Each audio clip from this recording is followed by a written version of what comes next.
21वां अध्याय। अब ब्रह्मा आदि देवता नतमस्तक होकर भगवान शिव की स्तुति करने लगे। वे बोले, हे देवों के देव, आप प्रकृति से परे पार ब्रह्म और परमेश्वर है। आप निर्गुण, निर्विकार व सबके ईश्वर होकर भी नित्य नेक प्रकार के कर्मों को करते हैं। हे प्रभु, हम ब्रह्मा आदि समस्त देवता आपके दास हैं। हे शंकर जी, हे दिवेश, आप प्रसन्न होकर हमारी रक्षा कीजिए। हे शिव जी, हम आपकी प्रजा हैं तथा हम सदैव आपकी शरण में रहते हैं। नारद जी राजा पृथु से बोले, जब हम ब्रह्मा आदि समस्त देवताओं एवं मुनियों ने भगवान शंकर जी की अनेक प्रकार से स्तुति करके उनके चरण कमलों का ध्यान किया, तब भगवान शिव देवताओं को वरदान देकर वहीं अंतर्ध्यान हो गए।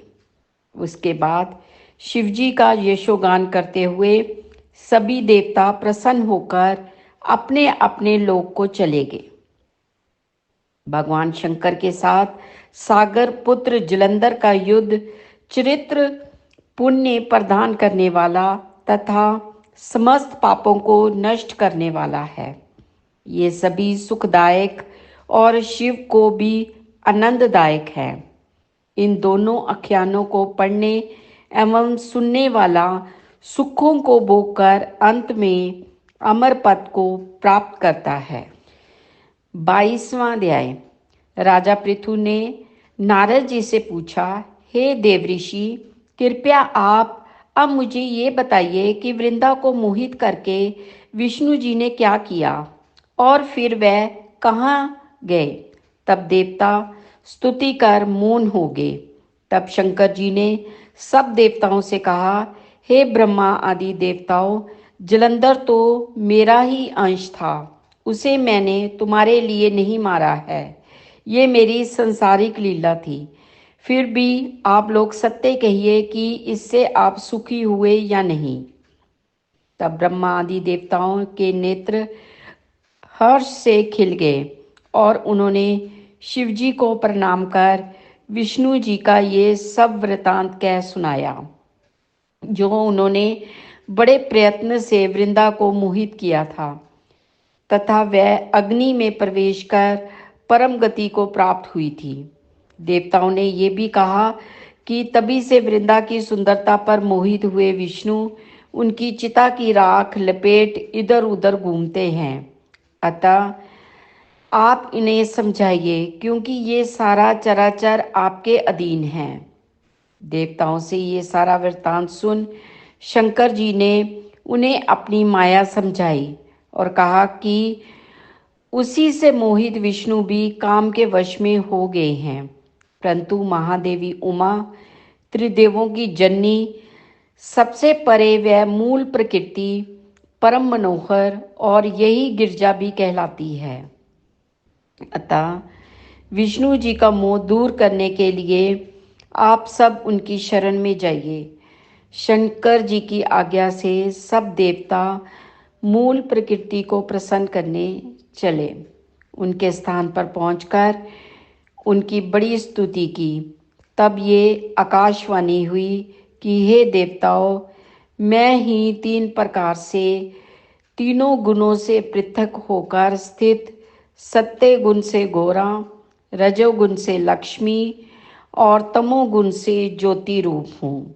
अतः अब आप लोग मेरी रक्षा के लिए उन देवियों के पास जाओ, तो वे तुम्हारे मनोरथों को पूरा कर देगी। ये सब सुनकर देवता भगवती के वाक्यों का आदर करते हुए गौरी, लक्ष्मी और सरस्वती को प्रणाम करने लगे। सब देवताओं ने भक्ति पूर्वक उन सब देवियों की प्रार्थना की। उस स्तुति से तीनों देवियां प्रकट हुईं। सभी देवताओं ने खुश होकर निवेदन किया। तब उन देवियों ने कुछ बीज देकर कहा, इसे ले जाकर बो दो, तुम्हारे सब कार्य सिद्ध हो जाएंगे। ब्रह्मा आदि देवता उन बीजों को लेकर विष्णु जी के पास गए। वृंदा की चिता भूमि में डाल दिया। उससे धात्री, मालती और तुलसी प्रकट हुई। विधात्री के बीज से धात्री, लक्ष्मी के बीज से मालती और गौरी के बीज से तुलसी प्रकट हुई। विष्णु जी ने यूं ही उन स्त्री रूप वाली वनस्पतियों को देखा तो वे उठ बैठे। कामक चित्त से मोहित हो उनसे याचना करने लगे। धात्री और तुलसी ने उनसे प्रीति की। विष्णु जी का सारा दुख भूल कर देवताओं से नमस्कृत हो अपने लोक बैकुंठ में चले। वह पहले की तरह सुखी होकर शंकर जी का स्मरण करने लगे। ये आख्यात शिवजी जी की भक्ति देने वाला है। 23वां अध्याय। नारद जी बोले, हे राजन, यही कारण है कि कार्तिक मास के व्रत उद्यापन में तुलसी जी की जड़ में भगवान विष्णु की पूजा की जाती है।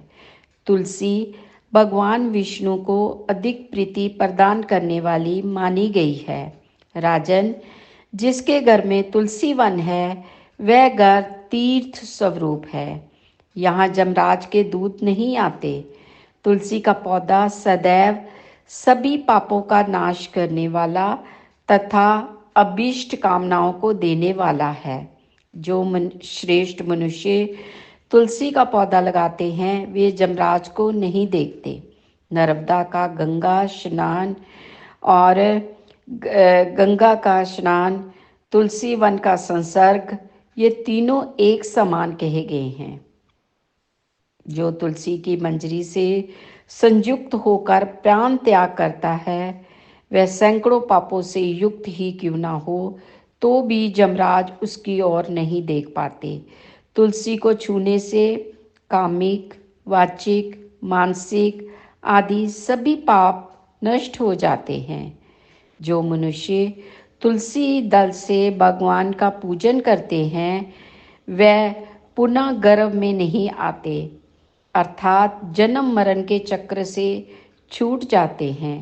तुलसी दल में पुष्कर आदि समस्त तीर्थ, गंगा आदि नदियां और विष्णु प्रभृति सभी देवता निवास करते हैं। हे राजन, जो मनुष्य तुलसी के काष्ठ का चंदन लगाते हैं उन्हें सहज ही मुक्ति प्राप्त हो जाती है और उन द्वारा किए गए पाप उनके शरीर को छू भी नहीं पाते। जहाँ तुलसी के पौधे की छाया होती है वहीं पितरों की तृप्ति के लिए श्राद्ध करना चाहिए। जिसके मुख में, कान में और मस्तक पर तुलसी का पत्ता दिखाई देता है उसके ऊपर जमराज की दृष्टि नहीं डाल सकते। फिर दूतों की तो बात ही क्या है। जो प्रतिदिन आदर पूर्वक तुलसी की महिमा सुनता है वह सब पापों से मुक्त हो ब्रह्मलोक को जाता है। इस प्रकार आंवले का महान वृक्ष सभी पापों का नाश करने वाला है। आंवले का वृक्ष भगवान विष्णु को प्रिय है। इसके स्मरण मात्र से ही मनुष्य गोदान का फल प्राप्त करता है। जो मनुष्य कार्तिक में आंवले के वन में भगवान विष्णु की पूजा, आंवले की छाया में भोजन करता है उसके भी पाप नष्ट हो जाते हैं। आंवले की छाया में मनुष्य जो भी पुण्य करता है वह कोटि गुना हो जाता है। जो मनुष्य आंवले की छाया के नीचे कार्तिक में ब्राह्मण दंपति को एक बार भी भोजन देकर स्वयं भोजन करता है वह अन्न दोष से मुक्त हो जाता है। लक्ष्मी प्राप्ति की इच्छा रखने वाले मनुष्य को सदैव आंवले से स्नान करना चाहिए। नवमी, अमावस्या, सप्तमी, संक्रांति, रविवार, चंद्र ग्रहण तथा सूर्य ग्रहण के दिन आंवले से स्नान नहीं करना चाहिए। जो मनुष्य आंवले की छाया में बैठकर पिंड दान करता है उसके पितृ भगवान विष्णु के प्रसाद से मोक्ष को प्राप्त होते हैं।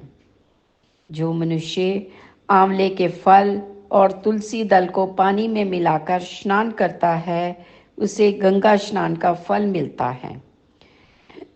जो मनुष्य आंवले के पत्तों और फलों से देवताओं का पूजन करता है, उसे स्वर्ण मणि और मोतियों द्वारा पूजन का फल प्राप्त होता है। कार्तिक मास में जब सूर्य तुला राशि में होता है, तब सभी तीर्थ, ऋषि, देवता और सभी यज्ञ आंवले के वृक्ष में वास करते हैं। जो मनुष्य द्वादशी तिथि को तुलसी दल और कार्तिक में आंवले की छाया में बैठकर भोजन करता है, उसके 1 वर्ष तक अन्न संसर्ग से उत्पन्न हुए पापों का नाश हो जाता है। जो मनुष्य कार्तिक में आंवले की जड़ में विष्णु जी का पूजन करता है, उसे भी विष्णु क्षेत्रों के पूजन का फल प्राप्त होता है। आंवले और तुलसी की महत्ता का वर्णन करने से भी श्री ब्रह्मा जी भी समर्थ नहीं है, इसलिए धात्री और तुलसी जी की कथा सुनने से मनुष्य अपने वंश सहित भक्ति को पाता है। 24वां अध्याय। राजा पृथु बोले, हे मुनि श्रेष्ठ, आपने तुलसी के इतिहास, व्रत, महात्म्य के विषय में कहा।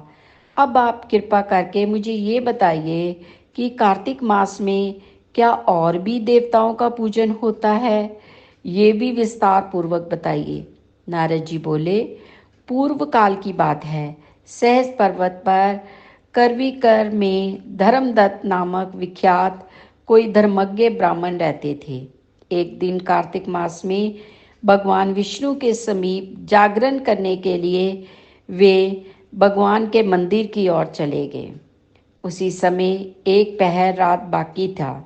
भगवान के पूजन की सामग्री साथ लिए जाते हुए ब्राह्मण ने मार्ग में देखा कि एक भयंकर राक्षसी आ रही है। उसका शरीर नंगा और मांस रहित था। उसके बड़े बड़े दांत, लपकती हुई जीभ, लाल नेत्र देखकर ब्राह्मण भय से थर्राव उठे। उनका सारा शरीर कांपने लगा। उन्होंने साहस करके पूजा की सामग्री तथा जल से ही उस राक्षसी के ऊपर प्रहार किया। उन्होंने हरि नाम का स्मरण करके तुलसी दल मिश्रित जल से उसको मारा था, इसलिए उसका सारा पातक नष्ट हो गया। अब उसे अपने पूर्व जन्म के कर्मों के परिणाम स्वरूप प्राप्त हुई दुर्दशा का स्मरण हो आया। उसने ब्राह्मण को दंडवत प्रणाम करके इस प्रकार कहा, ब्राह्मण, मैं पूर्व जन्म के कर्मों के फल से इस दशा को पहुंची हूँ। अब मुझे किस प्रकार उत्तम गति प्राप्त होगी? धर्मदत्त ने उसे इस प्रकार प्रणाम करते देखकर आश्चर्यचकित होते हुए पूछा, किस कर्म के फल से तुम इस दशा को पहुंची हो? कहाँ की रहने वाली हो? तुम्हारा नाम क्या है और आचार व्यवहार कैसा है? ये सारी बातें मुझे बताओ। उस राक्षसी का नाम कलहा था। कलहा बोली, ब्राह्मण, मेरे पूर्व जन्म की बात है। सौराष्ट्र नगर में भिक्षु नामक एक ब्राह्मण रहते थे। मैं उनकी पत्नी थी। मेरा नाम कलहा था और मैं बड़े क्रूर स्वभाव की स्त्री थी। मैंने वचन से ही सभी अपने पति का भला नहीं किया। उन्हें कभी मीठा भोजन नहीं परोसा। सदा अपने स्वामी को धोखा ही देती रही। मुझे कलहा विशेष प्रिय था, इसलिए मेरे पति का मन मुझसे सदा उदिंग रहा करता था। अंत उन्होंने दूसरी स्त्री से विवाह करने का निश्चय कर लिया था। तब मैंने विष खाकर अपने प्राण त्याग दिए। फिर जमरोज के दूत आए और मुझे बांधकर ले गए। जमराज ने मुझे देखा चित्रगुप्त से पूछा, चित्रगुप्त देखो तो सही इसने कैसा कर्म किया है। जैसा इसका कर्म हो उसी के अनुसार ये शुभ या अशुभ प्राप्त करे। चित्रगुप्त ने कहा, इसका किया हुआ कोई भी शुभ कार्य नहीं है।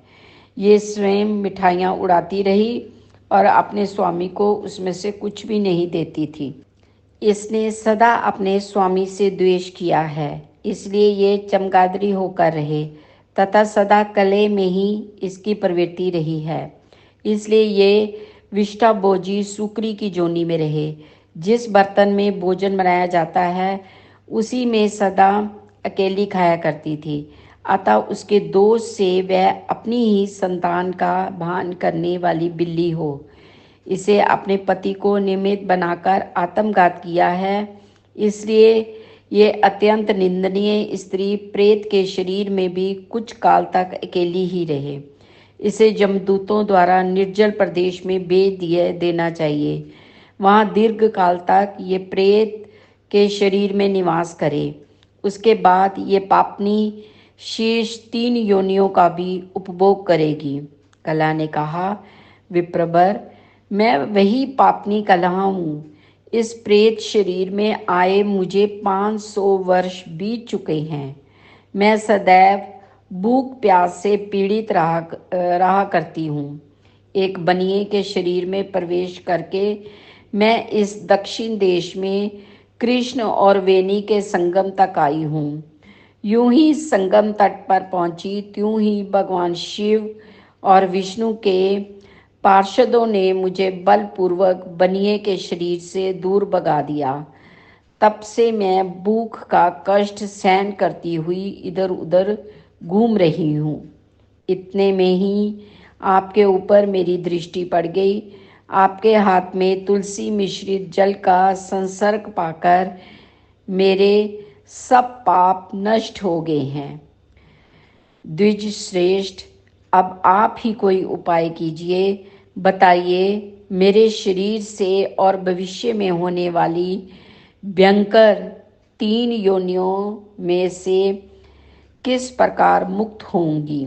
कैला का ये वचन सुनकर धर्मदत्त उसके पिछले कर्मों और वर्तमान अवस्था को देखकर बहुत दुखी हुआ।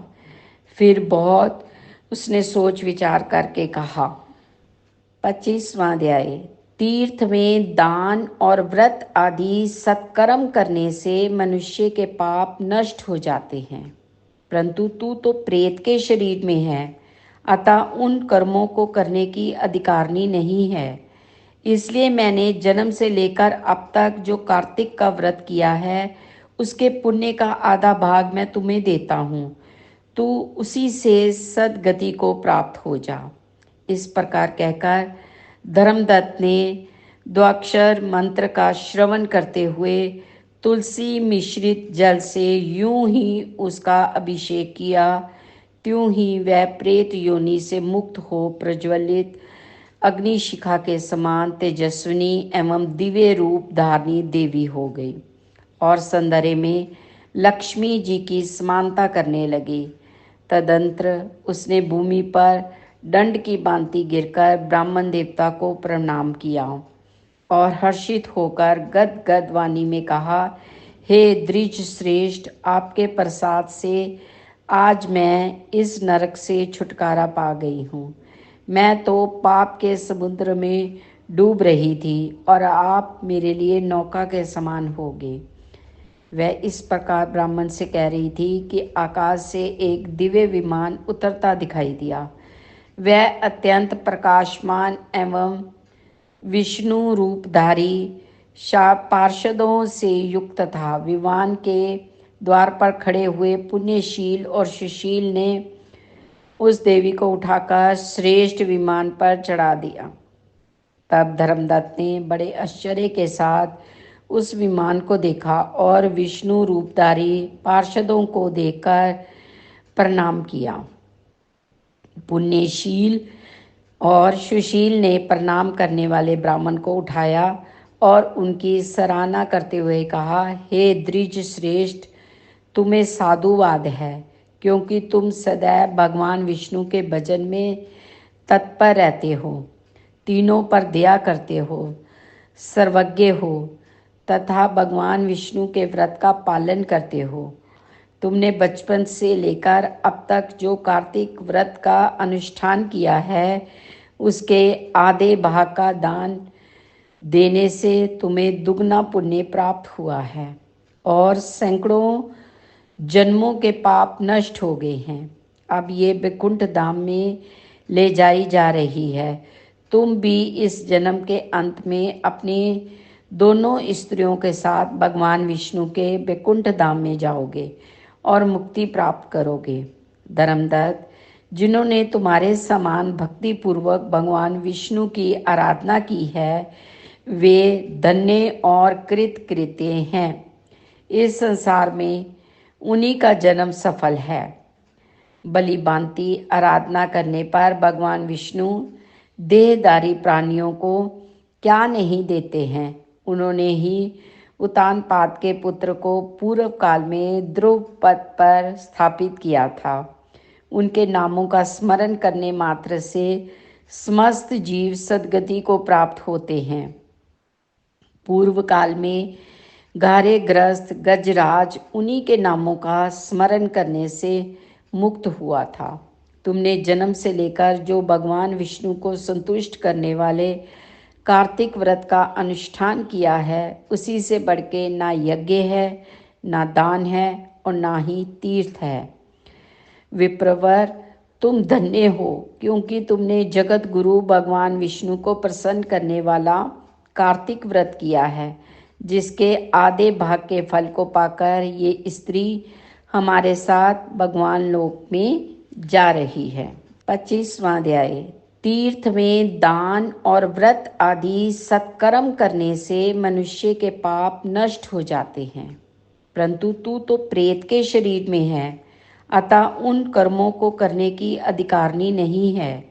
इसलिए मैंने जन्म से लेकर अब तक जो कार्तिक का व्रत किया है उसके पुण्य का आधा भाग मैं तुम्हें देता हूँ। तू उसी से सद्गति को प्राप्त हो जा। इस प्रकार कहकर धर्मदत्त ने द्वाक्षर मंत्र का श्रवण करते हुए तुलसी मिश्रित जल से यूं ही उसका अभिषेक किया, त्यों ही वह प्रेत योनि से मुक्त हो प्रज्वलित अग्निशिखा के समान तेजस्विनी एवं दिव्य रूप धारणी देवी हो गई और सौंदर्य में लक्ष्मी जी की समानता करने लगी। तदंतर उसने भूमि पर दंड की भांति गिरकर ब्राह्मण देवता को प्रणाम किया और हर्षित होकर गद गद वाणी में कहा, हे द्विज श्रेष्ठ, आपके प्रसाद से आज मैं इस नरक से छुटकारा पा गई हूँ। मैं तो पाप के समुद्र में डूब रही थी और आप मेरे लिए नौका के समान होगे।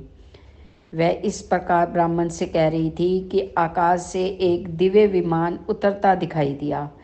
वह अत्यंत प्रकाशमान एवं विष्णु रूपधारी पार्षदों से युक्त था। विमान के द्वार पर खड़े हुए पुण्यशील और सुशील ने उस देवी को उठाकर श्रेष्ठ विमान पर चढ़ा दिया। तब धर्मदत्त ने बड़े आश्चर्य के साथ उस विमान को देखा और विष्णु रूपधारी पार्षदों को देखकर प्रणाम किया। पुण्यशील और सुशील ने प्रणाम करने वाले ब्राह्मण को उठाया और उनकी सराहना करते हुए कहा, हे द्विज श्रेष्ठ, तुम्हें साधुवाद है क्योंकि तुम सदैव भगवान विष्णु के भजन में तत्पर रहते हो, तीनों पर दया करते हो, सर्वज्ञ हो तथा भगवान विष्णु के व्रत का पालन करते हो। तुमने बचपन से लेकर अब तक जो कार्तिक व्रत का अनुष्ठान किया है उसके आधे भाग का दान देने से तुम्हें दुगना पुण्य प्राप्त हुआ है और सैकड़ों जन्मों के पाप नष्ट हो गए हैं। अब ये वैकुंठ धाम में ले जाई जा रही है। तुम भी इस जन्म के अंत में अपनी दोनों स्त्रियों के साथ भगवान विष्णु के वैकुंठ धाम में जाओगे और मुक्ति प्राप्त करोगे। धर्मदत्त, जिन्होंने तुम्हारे समान भक्ति पूर्वक भगवान विष्णु की आराधना की है वे धन्य और कृतकृत्य हैं। इस संसार में उन्हीं का जन्म सफल है।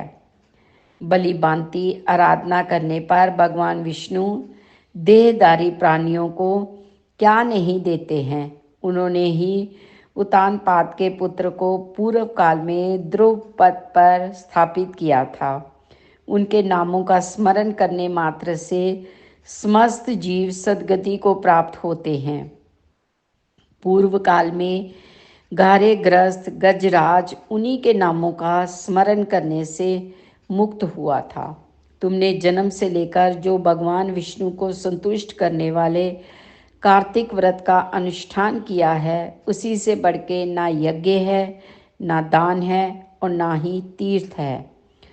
विप्रवर, तुम धन्य हो, क्योंकि तुमने जगत गुरु भगवान विष्णु को प्रसन्न करने वाला कार्तिक व्रत किया है, जिसके आधे भाग के फल को पाकर ये स्त्री हमारे साथ भगवान लोक में जा रही है। 26वां अध्याय। नारद जी बोले, इस प्रकार विष्णु पार्षदों के वचन सुनकर धर्मदत्त ने कहा, प्रायः सभी मनुष्य भक्तों का कष्ट दूर करने वाले श्री विष्णु की यज्ञ दान व्रत तीर्थ सेवन तथा तपस्याओं के द्वारा विधि पूर्वक आराधना करते हैं। उन समस्त साधनाओं में कौन सा ऐसा साधन है जो भगवान विष्णु की प्रसन्नता को बढ़ाने वाला तथा उनके समीप की प्राप्ति करने वाला है। दोनों पार्षद अपने पूर्व जन्म की कथा कहने लगे। हे द्विज श्रेष्ठ, आपका प्रश्न बड़ा श्रेष्ठ है। आज हम आपको भगवान विष्णु को शीघ्र प्रसन्न करने का उपाय बताते हैं। हम इतिहास सहित प्राचीन वृत्तांत सुनाते हैं। सावधानी पूर्वक सुनो। ब्राह्मण, पहले कांचीपुरी में चोल नामक एक चक्रवर्ती राजा हो गए हैं। उन्हीं के नाम पर उनके अधीन रहने वाले सभी देश चोल नाम से विख्यात हुए। राजा चोल जब इस भूमंडल का शासन करते थे, उसी समय उनके राज्य में कोई भी मनुष्य दरिद्र, दुखी, पाप में मन लगाने वाला तथा रोगी नहीं था। एक समय की बात है, राजा चोल अनंत शयन नामक तीर्थ में गए, जहाँ जगदीश्वर भगवान विष्णु ने योग निद्रा का आश्रय लेकर शयन किया था। वहाँ भगवान विष्णु के दिव्य विग्रह की राजा ने विधि पूर्वक पूजा की। दिव्य मणि, मुक्ताफल और स्वर्ण के बने हुए सुंदर पुष्पों से पूजन कर के प्रणाम किया। प्रणाम करके ज्यों ही बैठे, उसी समय उनकी दृष्टि भगवान के पास आते हुए एक ब्राह्मण पर पड़ी, जो उसी की कांची नगरी के स्वामी थे। उनका नाम विष्णुदास था। उन्होंने भगवान की पूजा के लिए अपने हाथ में तुलसी दल और जल ले रखा था। निकट आने पर उन ब्राह्मण ने विष्णु सूक्त का पाठ करते हुए देवादिदेव भगवान को स्नान कराया और तुलसी की मंजरी तथा पत्तों से उसकी विधिवत पूजा की। राजा चोल ने जो पहले रत्नों से भगवान की पूजा की थी, ये सब तुलसी पूजा से ढक गई। ये देखकर राजा कुपित होकर बोले, विष्णुदास, मैंने मणियों तथा स्वर्ण से भगवान विष्णु की जो पूजा की थी, वह कितनी शोभा पा रही थी। तुमने तुलसी दल चढ़ाकर उसे ढक दिया। बताओ, ऐसा क्यों किया? मुझे तो ऐसा जान पड़ता है तुम दरिद्र और गंवार हो, भगवान विष्णु की भक्ति को बिल्कुल नहीं जानते। राजा की ये बात सुनकर द्विज श्रेष्ठ विष्णुदास ने कहा, राजन, आपको भक्ति का कुछ भी पता नहीं है। केवल राज लक्ष्मी के कारण आप घमंड कर रहे हैं। बतलाइए, तो आज से पहले आपने कितने वैष्णव व्रतों का पालन किया है? तब नृप नरेष्ठ चोल ने हंसते हुए कहा, तुम तो दरिद्र और निर्धन हो। तुम्हारी भगवान विष्णु में भक्ति ही कितनी है। तुमने भगवान विष्णु को संतुष्ट करने वाला कोई भी यज्ञ और दान आदि नहीं किया, और ना पहले कभी कोई देव मंदिर ही बनाया है। इतने पर भी तुम्हें अपनी भक्ति पर इतना गर्व है। अच्छा, तो ये सभी ब्राह्मण मेरी बात सुन लें। भगवान विष्णु के दर्शन पहले मैं करता हूँ या ये ब्राह्मण, इस बात को आप सब लोग देखें, फिर हम दोनों से किसकी भक्ति कैसी है ये सब लोग स्वतः ही जान लेंगे। ऐसा कहकर राजा अपने राजभवन को चले गए। वहाँ उन्होंने महर्षि मृदुल को आचार्य बनाकर वैष्णव यज्ञ प्रारंभ किया। उधर सदैव भगवान विष्णु को प्रसन्न करने वाले शास्त्रोक्त नियमों में तत्पर विष्णु दास भी व्रत का पालन करते हुए वहीं भगवान विष्णु के मंदिर में टिक गए। उन्होंने माघ और कार्तिक के उत्तम फल का अनुष्ठान, तुलसी जी की रक्षा, एकादशी को द्वादशाक्षर मंत्र का जाप, नृत्य गीत आदि मंगलमय आयोजनों के साथ प्रतिदिन षोडशोपचार से भगवान विष्णु की पूजा नियमों का आचरण किया। वे प्रतिदिन चलते फिरते और सोते हर समय भगवान विष्णु का स्मरण किया करते थे।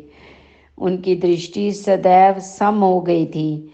वे सब प्राणियों के भीतर एकमात्र भगवान विष्णु को ही स्थिर देखते थे। इस प्रकार राजा चोल और विष्णुदास दोनों ही भगवान लक्ष्मीपति की आराधना में संलग्न थे। दोनों ही अपने अपने व्रत में स्थिर रहते थे और दोनों ही संपूर्ण इंद्रियां तथा समस्त कर्म भगवान विष्णु को समर्पित हो चुके थे। इस अवस्था में उन दोनों ने दीर्घ काल व्यतीत किया। 27वां अध्याय। पार्षदों ने कहा, एक दिन की बात है, विष्णुदास ने नित्य कर्म करने के पश्चात भोजन तैयार किया, परंतु कोई छिपकर उसे चुरा ले गया। विष्णुदास ने देखा भोजन नहीं है, परंतु उन्होंने दोबारा भोजन नहीं बनाया, क्योंकि ऐसा करने पर सायंकाल की पूजा के लिए उन्हें अवकाश नहीं मिलता। अतः प्रतिदिन के नियम का भंग हो जाने का भय था। दूसरे दिन पुनः उसी समय पर भोजन बनाकर वे यूं ही भगवान विष्णु को भोजन अर्पित करने के लिए गए, त्यों ही किसी ने आकर फिर सारा भोजन हड़प लिया। इस प्रकार 7 दिनों तक लगातार कोई उनका भोजन चुराकर ले जाता रहा। इससे विष्णुदास को बड़ा विस्मय हुआ। वे मन ही मन इस प्रकार विचार करने लगे, ओहो, कौन प्रतिदिन आकर मेरी रसोई चुरा ले जाता है। यदि दोबारा रसोई बनाकर भोजन करता हूँ तो सायंकाल की पूजा छूट जाती है। यदि रसोई बनाकर तुरंत ही भोजन कर लेना उचित हो तो मुझसे ये ना होगा, क्योंकि भगवान विष्णु को सब कुछ अर्पित किए बिना कोई भी वैष्णव भोजन नहीं करता। आज उपवास करते मुझे 7 दिन हो गए। इस प्रकार मैं व्रत में कब तक स्थिर रह सकता हूँ। अच्छा, आज मैं रसोई की भली भांति रक्षा करूँगा। ऐसा निश्चय करके भोजन बनाने के पश्चात वे वहीं कहीं छिपकर खड़े हो गए। इतने में ही उन्हें एक चंडाल आता दिखाई दिया, जो रसोई का अन्न हर कर जाने के लिए तैयार खड़ा था। भूख के मारे उसका सारा शरीर दुर्बल हो गया था। मुख पर दीनता छा रही थी। शरीर में हाड़ और चाम के सिवा कुछ नहीं बचा था। उसे देखकर श्रेष्ठ ब्राह्मण विष्णुदास का हृदय करुणा से भर आया। उन्होंने भोजन चुराने वाले चंडाल की ओर देखा। भैया, जरा ठहरो ठहरो, क्यों रूखा सूखा भोजन खाते हो, ये घी तो भी ले लो। इस प्रकार कहते हुए विप्रवर विष्णुदास को आते देख वज्र चंडाल भय के मारे बड़े वेग से भागा और कुछ ही दूरी पर मूर्छित होकर गिर पड़ा।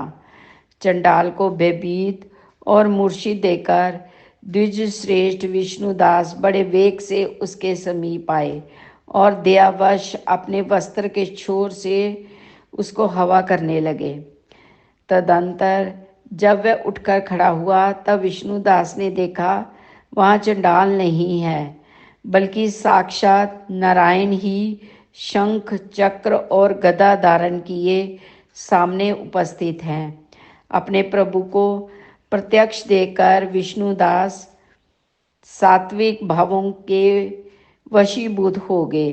वे स्तुति और नमस्कार करने में भी समर्थ न हो सके। तब ब्राह्मण ने सात्विक व्रत का पालन करने वाले अपने भक्त विष्णुदास को छाती से लगा लिया और उन्हें अपने जैसा रूप देकर वैकुंठ धाम को ले चले। उस समय यज्ञ में दीक्षित राजा चोल ने देखा कि विष्णुदास एक श्रेष्ठ विमान पर बैठकर भगवान विष्णु के समीप जा रहे हैं।